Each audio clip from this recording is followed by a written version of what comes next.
지난 1963년 보물 제281호로 지정된 남원 광안루. 그 이후로도 이곳은 누구에게나 열린 공간으로 시민들과 관광객들에게 소중한 추억의 공간이 됐습니다. 많은 이들의 발길이 이어지는 남원의 상징과도 같은 곳. 그리고 2026년 우리에게 또 하나의 반가운 소식이 전해졌습니다. 보물 지정 63년 만에 우리나라 문화유산 최고 등급 국보 지정 예고를 받은 겁니다. 남원의 광안루는 광안루원이라고 하는 조선시대 관아정원에서 출발한 목조 건축의 진수거든요. 이런 건축학적 자산, 또 인문학적 자산, 그리고 자연학적 자산들이 좀 총융합된 건물이 바로 광안루라고 볼 수 있겠습니다.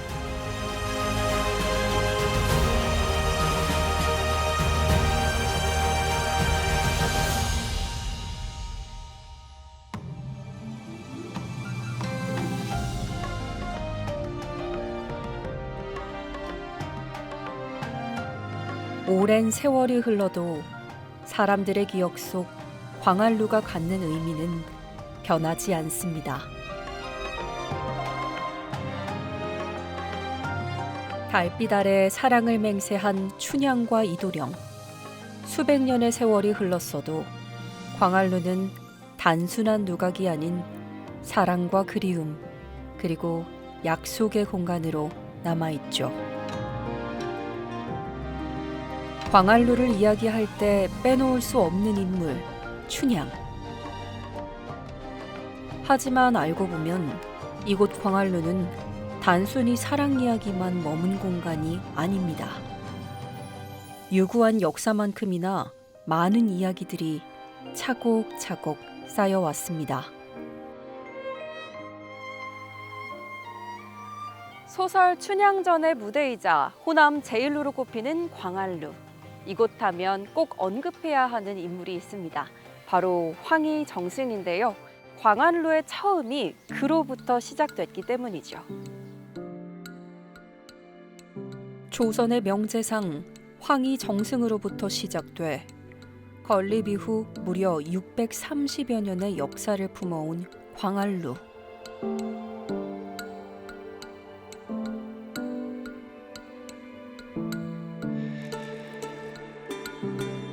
그렇다면 조선 왕조를 통틀어 가장 명망 높은 재승으로 손꼽히는 황희정승은 왜 남원에 이토록 특별한 공간을 만들어 놓았던 걸까요? 그 이야기는 그가 유배를 오면서부터 시작됩니다.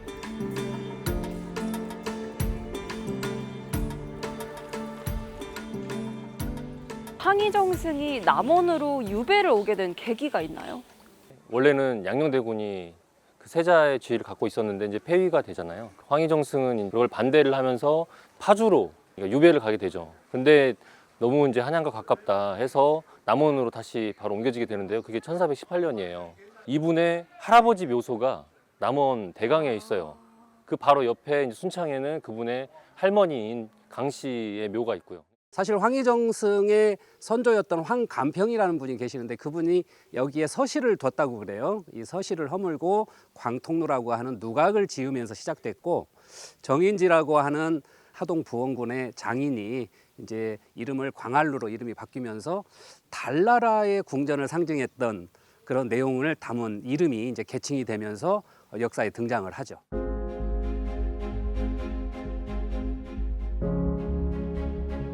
지금의 광안루 근처에 작은 누각 광통루를 짓고 자연을 벗삼은 황희정승. 이후 그가 다시 한양으로 돌아가면서 주인을 잃고 방치된 곳을 남원의 부사들이 증축한 기록이 남아 있습니다. 그리고 그에 어울리는 정원이 조성된 거죠.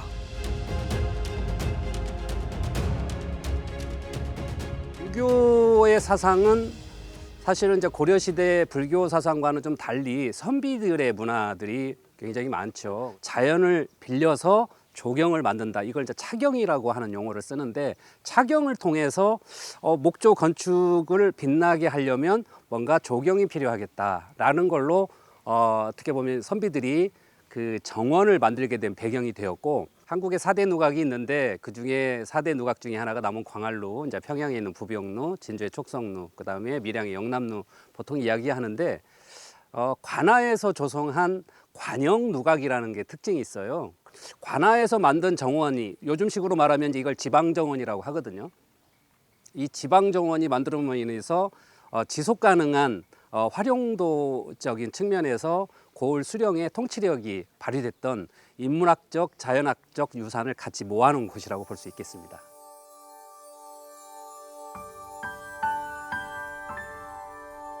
사치스럽지 않으면서 누추하지도 않게 새롭게 지어진 누각.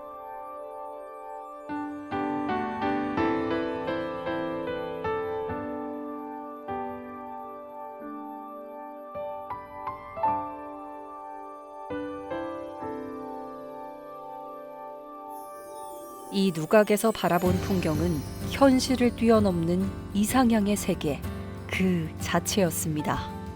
그래서 붙여진 이름이 지금의 광안루죠. 아니, 이 밑에서 보던 거랑 위에서 이렇게 광안루에 직접 올라와서 보는 거랑 느낌이 완전히 달라요. 너무 좋은데요. 그 당시에 경통로였죠. 정인지 관찰사도 올라와서 딱 경치를 보더니 여기가 진짜 달나라구나 이렇게 생각을 해서 광안청어부를 따온 이름인 광안루로 그때부터 이름이 바뀌어지게 된 거죠. 광안청어부라고 네. 하셨는데 어떤 의미를 담은 건가요? 달나라라고 쉽게 이해하시면 됩니다. 이 세상에서 볼 수 있으면 여기가 그 달나라 광안청어부겠구나라는 경치를 보고 감탄을 한 것 같아요. 과거나 지금이나 아름다움을 보는 사람들의 눈은 똑같은가 봐요. 맞아요.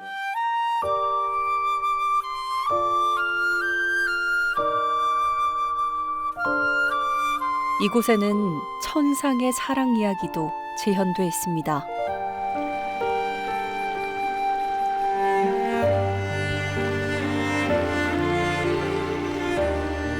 견우와 직녀의 애절한 사랑 이야기를 지상에 펼쳐놓은 건데요. 광안루에 다녀가신 분들이라면 이 오작교를 건넌 경험이 다들 있으실 텐데요. 광안루에 운치를 더해주는 이 호수와 다리는 이곳이 광안루라고 이름이 붙여진 이후에 조성이 된 겁니다. 그 배경에도 우리에게 익숙한 이름이 있습니다. 광안루 앞에 자리한 호수와 오작교. 기록에 따르면 이를 조성한 이는 가사문학의 대가 송강정철과 당시 남원 부사였던 장의국입니다. 건너편에 보이는 저 다리가 58m를 구성하면서 4개의 구멍을 홍해로 팠습니다. 이게 달나라를 상징하는 어떤 유형이거든요. 국가하천에 있는 물을 끌어다가 연못을 인공적으로 만들고 섬 3개를 만들면서 영주는 제주도를 상징하는 한라산을 상징하는 영주산을 상징했고 복례산은 금강산을 상징했고 방장산의 옛날 이름이 지리산입니다.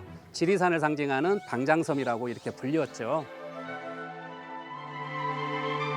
천상의 세계를 구현하고자 한 선조들의 바람은 연못 위 3개의 섬에 깃들어 있는데요. 신선이 산다는 전설 속 삼신산을 광안루에 만들어 놓은 겁니다.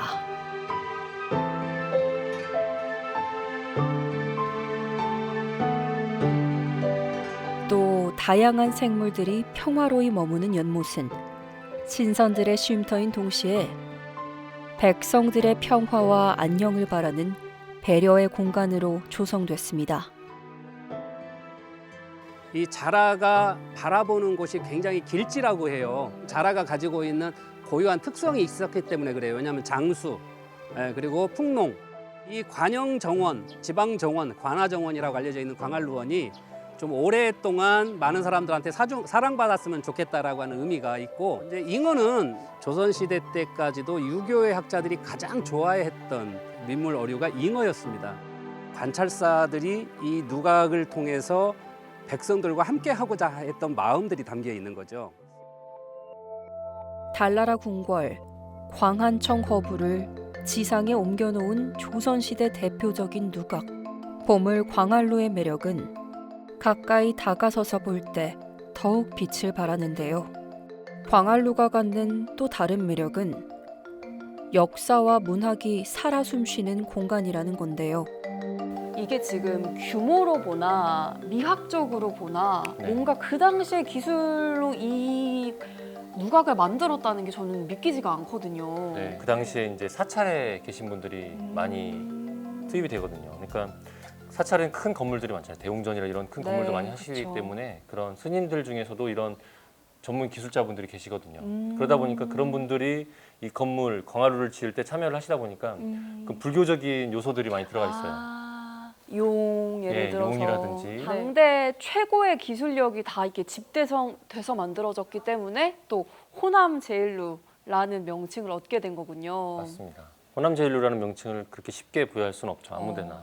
이렇게 호남 제일루라는 명칭에 걸맞게 또 네. 최근에 또 기쁜 소식이 있다는 얘기를 들었어요. 네, 원래 우리 광활루가 지금 보물로 지정이 되어 있었거든요. 네. 근데 보물 중에서도 더 가치가 높은 것을 국보로 지정을 하거든요. 이제 6월달 심의를 거치면 최종적으로 국보로 지정되지 않을까라는 기대를 하고 있습니다. 광활루가 국보로 지정이 된다고 하니까 자긍심이 너무 느껴집니다. 네, 우리 지역민의 경사라고 할 수 있을 것 같습니다. 진짜 그럴 것 같아요. 네.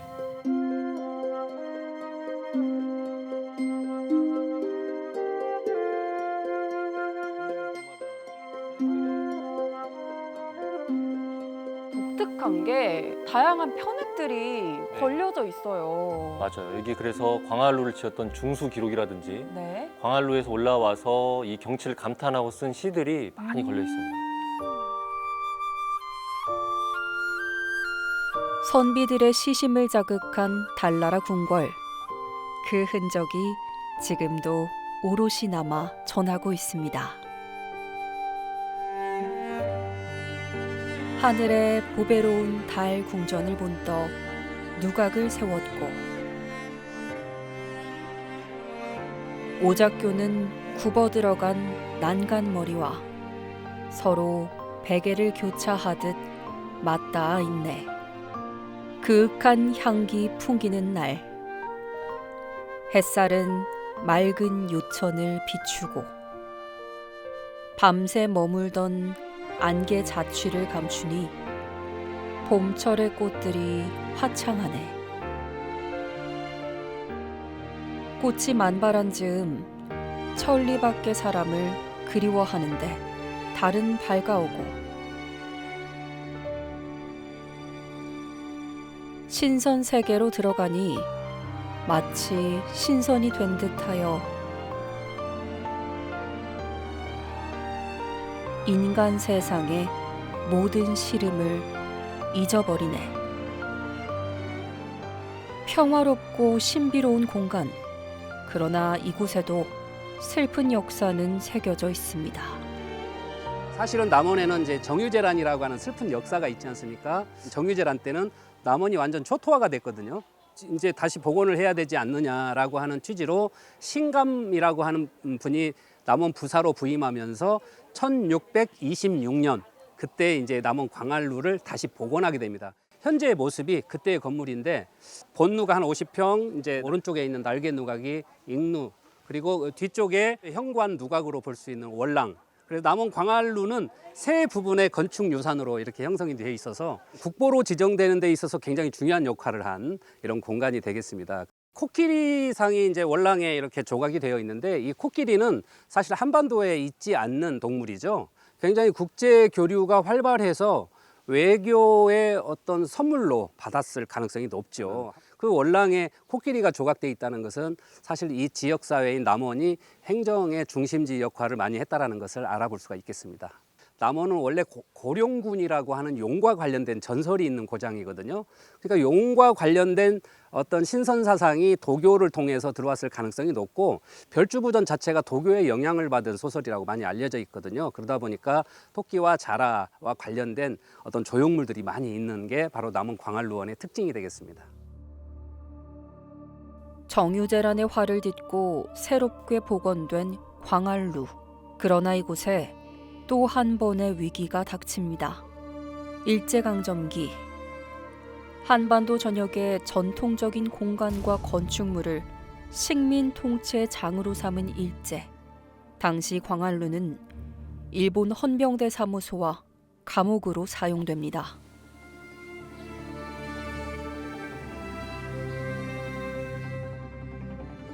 그러나 남원 사람들은 현실에 굴하지 않고 우리 민족의 기계를 보여주었는데요. 바로 춘향을 통해서였습니다.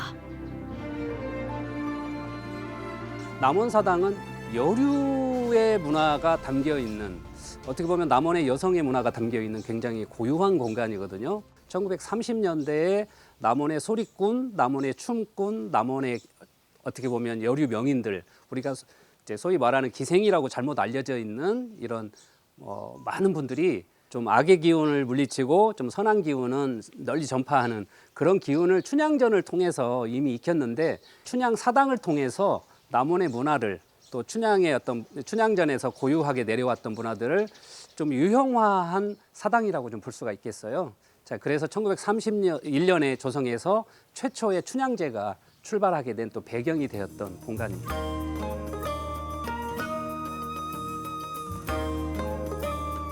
일제시대 암울한 정막의 현실을 벗어나 남원 시민들은 광안루에서 열린 춘향제를 통해 우리 민족의 정서와 공동체 정신을 잇고자 했습니다.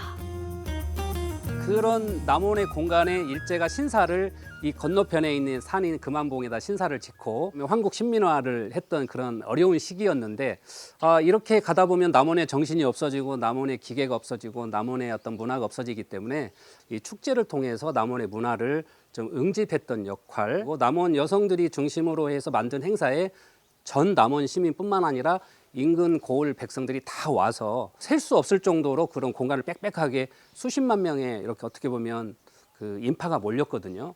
외세나 또 불의에 굴복하지 않는 그런 꿋꿋한 기상, 이런 것들을 가지고 있는 게 남원의 기상이고 남원 여성의 기상이었던 것 같아요. 우리가 춘향 전하면 사랑에만 집중을 하는데, 사실은 변학도에 대한 그런 억압에 대한 그런 어떤 반항, 이런 거거든요. 사실은 사회적 부조리에 대한 그런 어떤 반항. 그래서 사실 1931년에 이제 기생 최봉선과 이제 남원 유지 여러 사람들이 이제 춘향 사당을 짓고 이제 제를 지낸 것이 이제 올해로 2026년 96회를 맞이하는 그런 춘향제의 효시가 됩니다. 변사또라는 악의 권력에 저항한 춘향. 남원의 예인들은 춘향처럼 남다른 기계와 용기로 일제의 횡포에 맞선 겁니다. 보니까 스토리가 쭉 있는 것 같아요. 네, 맞아요. 그래서 모르는 춘향전을 안 읽은 그렇죠. 사람들도 네, 한 네. 번에 이해를 할 수 네, 있는 그런 네, 곳인 네. 것 같습니다. 네, 요즘 친구들은 잘 아시다시피 네. 이제 춘향전은 우리 조선시대 때 이제 양반 아들 이몽룡과 기생딸 춘향이의 사랑 네. 이야기잖아요. 근데 사실은 신분사에서 이루어질 수 없는데 이루어졌어요. 그만큼 어떻게 보면 이 춘향전은 단순한 사랑 이야기가 아니고 네. 인간 평등을 실현한 어떤 그런 사랑 이야기라고 하시면 되는데, 오, 그런 인간 주제, 평등. 그렇죠. 네. 네. 그리고 또 하나 다른 주제가 있어요. 그 변학도에 이제 어떤 그런 수청을 거부하는 장면이 나오거든요. 그렇죠. 예, 여기서 예전에는 관기는 어떤 그런 수청을 거부할 수가 없었어요. 없었죠. 그런데 거부한단 말이에요. 그러니까 그 막강한 권력에 대해서 말하자면 저항하는 그런 여인. 그래서 어떤 이런 저항 정신을 일제 강점기 때 우리 국민들도 남은 사람들도 함께 일제 시대에 맞서서 어떤 그런 저항하자는, 싸우자는 그런 의미가 내포된 춘향제의 시작인 거죠. 아, 그렇구나. 네.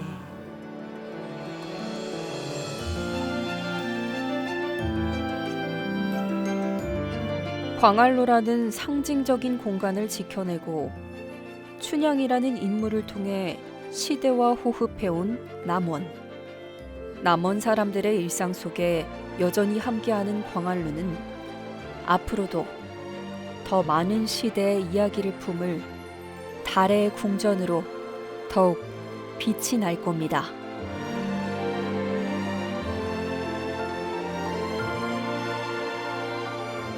수많은 위기와 시련 속에서도 보물다운 위상과 국보다운 가치를 지켜온 광안루. 천상의 세계를 품은 광안루의 시간은 여전히 남원 시민들과 함께하고 있습니다. 1년에 한 450만 명이 광안루원을 지나가고 남원을 방문해 주시는데 국보 지정을 통해서 앞으로 1,000만 명이 되고 2,000만 명이 되는 시대가 열리겠죠. 좀 더 발전하는 고장으로 충분히 나아갈 수 있을 것 같습니다.